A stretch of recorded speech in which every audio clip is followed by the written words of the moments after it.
Salut et bienvenue à toi pour cette pause café. Alors une question qu'on me pose souvent, c'est quand on veut commencer à développer en informatique, par quel langage commencer? Et là, c'est le bug. Non, je déconne. Euh, en fait, la réponse me paraissait complexe au début, et puis plus j'y pense, et puis plus je me dis que non, ça se tourne vers un langage. Voilà. Pour moi, il y a un langage vraiment adapté pour commencer, et c'est le Python. Alors pourquoi Python? Eh ben, je vais vous sortir peut-être une liste de 20 raisons, et puis certainement vous allez prendre un autre développeur, il sera pas d'accord avec moi, mais c'est pas le problème, de toute façon c'est ma pause café, alors je vous dis ce que j'ai envie. Non. Non, mais en même temps je fais des efforts quand même, hein. Je vais essayer quand même d'argumenter ce que je vous dis.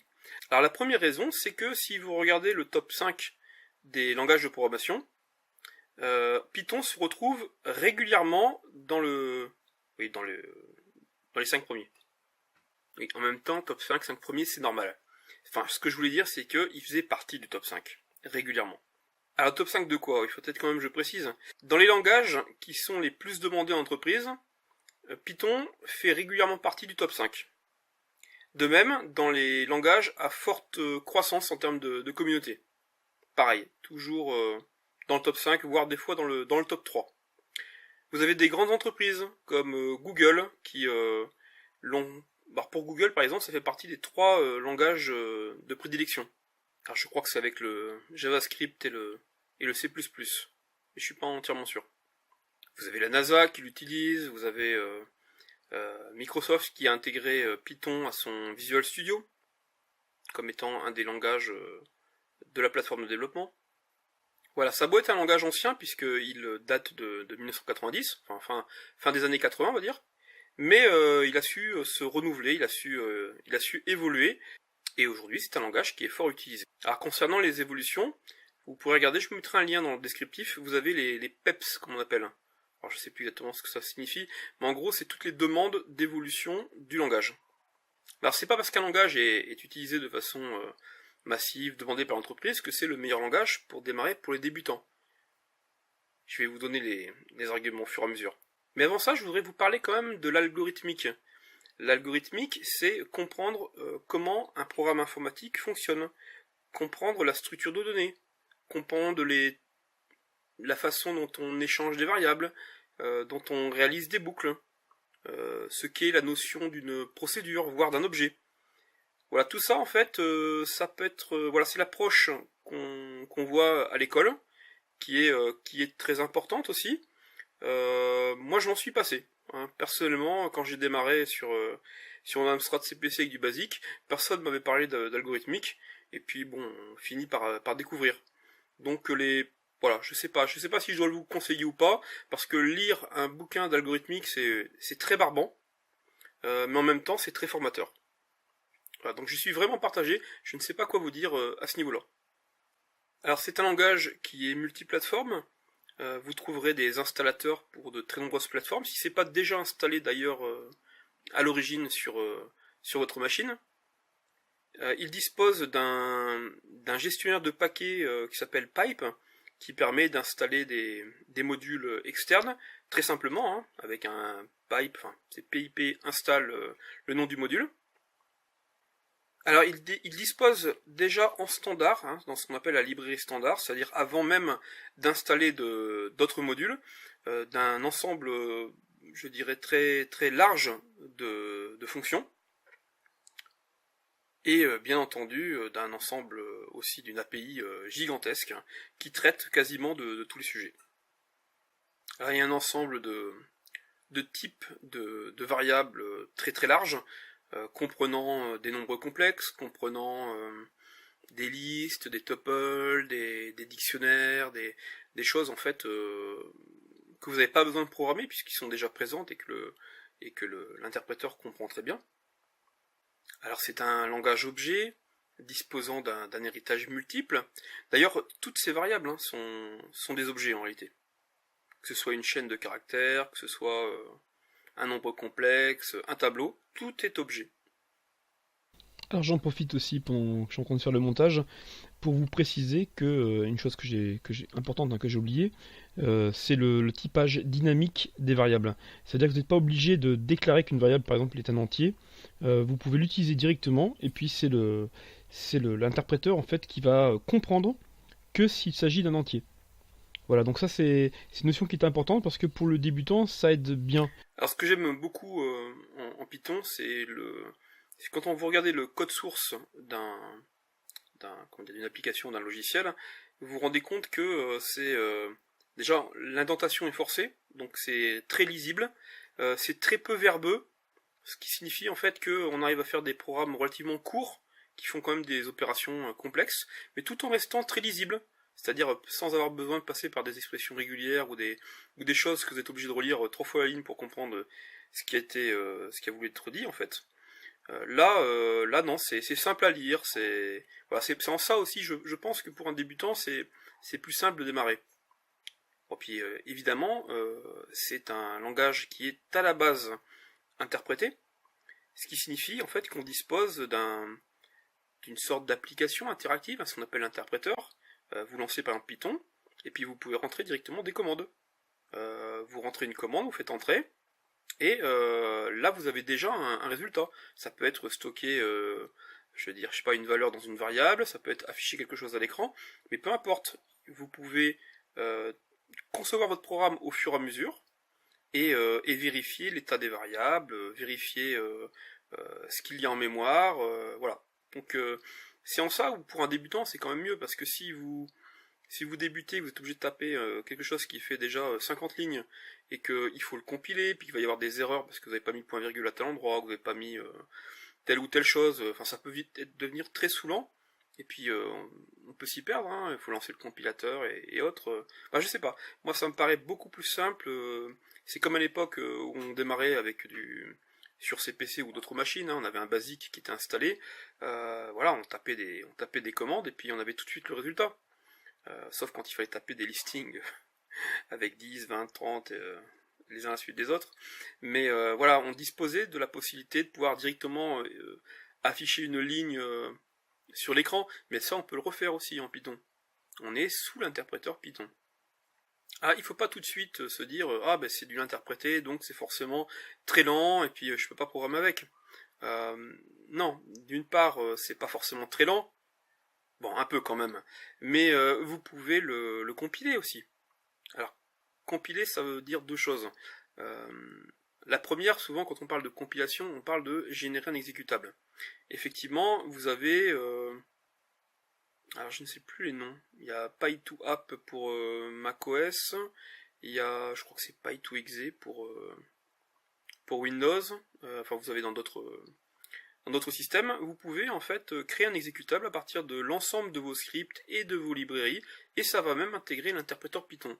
Ça reste quand même de l'interpréter, puisque on embarque en fait l'interpréteur. Mais il n'y a pas que ça qu'on peut faire. On peut aussi générer un bytecode. Dans ces cas-là, ça se rapproche plus du Java. C'est toujours une forme d'interprétation, mais on peut dire qu'il y a une compilation bytecode avant. Ce qui est un peu plus rapide, puisqu'on n'a pas besoin de parser les fichiers texte dans un premier temps. Mais ça ne veut pas dire qu'à l'exécution, c'est plus rapide. Et puis vous avez une autre solution, c'est de passer par des systèmes comme IronPython ou Cython, qui sont des... Alors pour Cython, c'est un transpiler, hein, ça veut dire que ça transforme le code Python en code C avant de le compiler. Et IronPython, alors moi je suis pas très, je suis pas un as des plateformes .net, donc lui, il me semble aussi qu'il est capable de, alors soit il transpile, il compile, je sais pas. En tout cas, on peut générer des exécutables aussi pour Mono ou plateforme .net pour Windows. Alors, qui dit interpréteur dit aussi que le moteur de script peut être intégré à n'importe quel programme.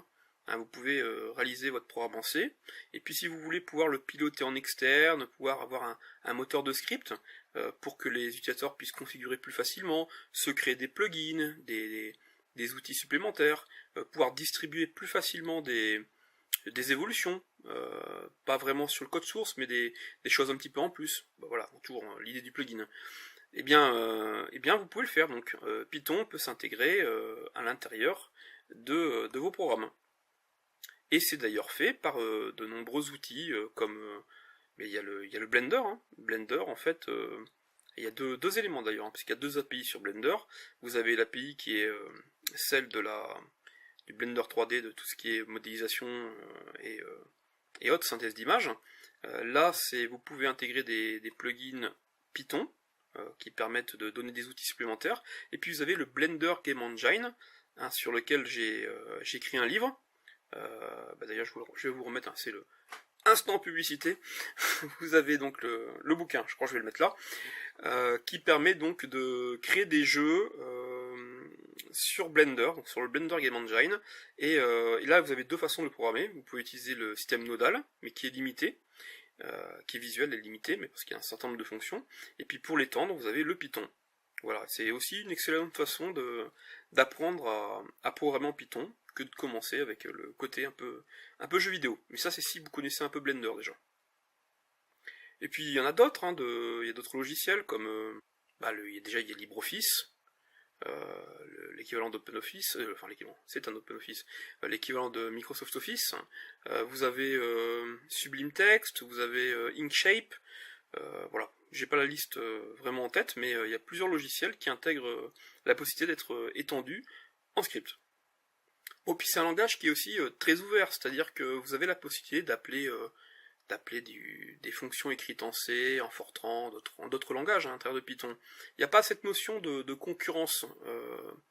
Il y a une volonté vraiment d'ouverture du langage pour intégrer plein de librairies externes. Mais c'est aussi pour ça d'ailleurs que il y a autant de modules, il y a autant de possibilités en fait, hein, sous Python. Bon, petite chose aussi qui est assez intéressante, c'est que vous n'avez pas la mémoire qui fragmente, vous n'avez pas, quand vous faites beaucoup d'allocations de variables, d'objets, et que vous faites beaucoup de suppression aussi, eh bien, Python réorganise la mémoire tout seul, grâce à un garbage collector qui est très efficace. Alors, au-delà de ça, en fait, je trouve que c'est un langage tourné vers l'avenir, parce que il est très ouvert aux sciences, il est très ouvert au big data, on l'utilise abondamment en intelligence artificielle, puisque la majorité des frameworks est accessible en Python. Alors de mon côté, si vous voulez, il y a des petits coups de cœur, c'est-à-dire que j'ai démarré réellement en Python, j'avais essayé un peu avant, mais j'ai vraiment démarré quand je me suis intéressé à Panda 3D. Alors là, bon, ça fait un très grand nombre d'années, hein, mais voilà, c'est peut-être un des premiers moteurs après Ogre, après Irlicht 3D, après quelques librairies externes que j'ai étudié. D'ailleurs, il faudrait que je vous montre, j'ai fait des petits jeux simples, hein, mais voilà, en quelques lignes de code, enfin quand je dis quelques lignes, en 2 ou 3 pages, j'ai refait une sorte de jeu 1944 là, avec les avions, avec il y avait même un peu d'IA dedans, des petites fonctions d'IA. Tout ça en Python, et ça date d'il y a peut-être une vingtaine d'années. Ouais, 20 ans, bon, peut-être un peu moins. Mais voilà, c'est Panda 3D, c'est une librairie donc pour Python qui permet d'accéder à toutes les fonctions 3D. C'est un moteur 3D à part entière, hein, qui a été créé par ou pour Disney, je ne sais plus, à l'origine, et qui est voilà, c'est le côté simplicité, hein, de pouvoir commencer quelques lignes de code et hop, on fait apparaître un objet, on le fait tourner à l'écran. Voilà, c'est ce côté-là qui me plaisait beaucoup à l'époque. Ensuite, il y a le module par exemple environment, environnement virtuel. Enfin, c'est le fait de pouvoir se créer des environnements virtuels, c'est-à-dire, par exemple, je crée l'environnement TensorFlow. TensorFlow va utiliser CUDA telle version, va utiliser telle ou telle chose en telle version, et puis moi, de mon côté, en standard, j'ai des librairies qui sont soit plus évoluées, soit plus anciennes, et ça va pas correspondre, et je veux pas tous les installer en même temps. Mais je peux créer un environnement virtuel, et dans ces cas-là, dans cet environnement-là, je vais utiliser telle version de telle API, voilà, je peux installer de façon séparée et cloisonnée des librairies. Et ça, c'est un plus qu'on retrouve pas dans tous les langages. Oui, je recherchais le nom, c'est Virtualenv. Voilà, après aussi un petit coup de cœur pour la distribution Anaconda. Alors, la distribution sous Python, il faut le voir un peu comme une distribution sous Linux. C'est-à-dire, ça vient avec un package d'outils, avec différents IDE, avec différentes librairies, et voilà, tout s'installe un peu en standard. Et c'est vrai que Anaconda est très pratique pour ceux qui veulent utiliser les outils scientifiques NumPy, SciPy, Skitlearn par exemple pour l'IA. Voilà, c'est très tourné science IA et voire un peu de big data aussi.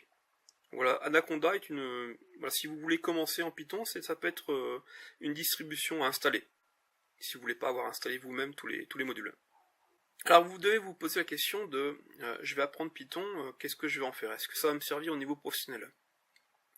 Déjà tout à l'heure je vous ai dit qu'il y avait des grandes entreprises qui recrutaient et puis que ça faisait partie du top 5 au niveau recrutement. Ça veut dire qu'il y a quand même une utilité au niveau professionnel. On dit souvent Python est utilisé pour faire du maquettage, c'est-à-dire le prototypage, la partie vérifier des hypothèses au niveau du cahier des charges, et puis avoir vite quelque chose à montrer, avant de tout redévelopper d'une certaine façon. Là je vais un petit peu aller à l'encontre de la pensée habituelle. Je vais dire que oui, tout ça c'est vrai, tout ce que je viens de dire est vrai. Maintenant c'est sur le côté on va tout redévelopper, où je trouve que les choses changent. On est dans un changement de paradigme. Avec les méthodes agiles, de plus en plus on demande au programme d'évoluer rapidement. Et ça va quelquefois à l'encontre d'une structure qui est relativement rigide. Alors ça ne veut pas dire qu'on ne peut pas faire de l'agile en C ou en Java ou en autre, mais ce que je veux dire c'est que souvent on n'a pas le temps, tout simplement, d'aller au-delà du maquettage. Et puis la question de la vitesse d'exécution, la question de... C'est pas toujours une donnée essentielle. Il y a des domaines, oui, évidemment, quand ça correspond à du temps réel, de la cryptographie, là où il y a vraiment besoin de ressources matérielles importantes, là je dis pas, là on est obligé de redévelopper. Mais pour une majorité d'autres choses, voilà, on garde le code tel qu'il est et on le fait évoluer, et ça va très vite, c'est ça qui est important. Ça c'est un domaine finalement, j'ai pas abordé le sujet, mais du fait que c'est peu verbeux, qu'on peut faire des choses de façon courte, que c'est rapide à tester, que tout ça fait en fait qu'on développe très très vite avec Python. Et puis sa grande API, le nombre de modules existants, sa librairie standard, ça fait qu'il y a plein de choses qu'on n'est pas obligé de redévelopper, donc on crée très rapidement un programme. Qui dit créer rapidement, dit aussi un coût financier moins important pour une entreprise. Donc voilà, tout l'intérêt en fait est là. Hein. L'adaptabilité, une forme de robustesse hein, quand même, puisque Python, je veux dire, ça tourne. Hein, je veux dire, c'est pas un interpréteur récent et bourré de bugs, hein, comme vous avez vu, ça date de 90. Et voilà, et le coût forcément financier qui est moins important. Alors moi, ce que je vais un peu lui reprocher, c'est quand on démarre, se retrouver face à une version 2, une version 3. Le débutant se dit, comment ça se fait 3 c'est mieux que 2, donc je vais apprendre que le 3. Mais le souci, c'est qu'il y a plein de librairies qui n'existent pas en version 3. Pourtant, c'est pas récent, hein. J'ai pas la date du 3 en tête, mais ça doit être... En tout cas, c'était avant 2010. Et le 2 a continué à évoluer. Hein, si vous regardez au fur et à mesure, on est à 2.7. Quelque chose, 3.2. Quelque chose, je sais plus, hein, j'ai pas forcément le suivi. Mais les deux langages, les deux implémentations de ce langage évoluent, chacun de son côté, sachant que le but c'est le 3, le Python 3000 comme on dit, mais voilà, vous allez être un peu embêtant entre les deux, ce qui fait qu'il y a plein de librairies qui existent en version 3 et en version 2, pour satisfaire les deux possibilités. Et puis vous allez devoir installer sur votre machine un Python 3 et un Python 2, avec tous les problèmes de variables d'environnement que ça peut engendrer. Voilà, en gros c'est ce que je reproche. D'où le côté environnement virtuel, comme je vous disais juste avant, qui est un module qui permet de se dire, voilà, on est en tel environnement, dans ces cas-là on va utiliser Python 2, et dans tel autre environnement, on va utiliser Python 3. Et là, vous n'avez plus de soucis. Alors pendant que j'y pense, je suis tombé ce matin sur un article de Corben qui parlait d'un site qui est une application en ligne de transpilage, un transpiler en tout cas en anglais c'est ce qu'on dit, qui permet donc en gros de vous taper un code en Python ou en JavaScript ou en C ou en... je sais plus, il y a au moins une vingtaine de langages différents, et il vous le transpile juste à côté dans les autres langages. Je vous mettrai la petite vidéo juste après ma pause café. Je vous la collerai en plus si vous voulez la voir. Et puis je vous mets le lien dans la description de la vidéo. Voilà, pour conclure, c'est aussi une question de goût personnel. Moi j'aime beaucoup Python, j'ai été séduit par ce langage. Voilà, j'ai bien aimé sa syntaxe, qui me fait penser par certains côtés, par beaucoup de côtés d'ailleurs, au C, moins peut-être que le PHP. Voilà, je le trouve joli, j'aime bien l'esprit qu'il y a derrière le développement, l'évolution de ce langage. Je suis de plus en plus séduit aussi par le JavaScript depuis la version ES6. Le fait que maintenant il intègre vraiment les classes d'objets, que voilà, puis c'est aussi un moteur de script qu'on peut aussi intégrer dans n'importe quelle application. Vous voyez, il commence à y avoir un parallèle. Hein. Et d'ailleurs, par certains côtés, je vais même préférer JavaScript. Parce que si on a Django d'un côté pour le framework web de Python, Node.js pour JavaScript, c'est-à-dire la partie serveur, possède les mêmes atouts, hein. Il a son propre comme pipe pour installer les modules, c'est vraiment très sympathique, je le trouve très rapide.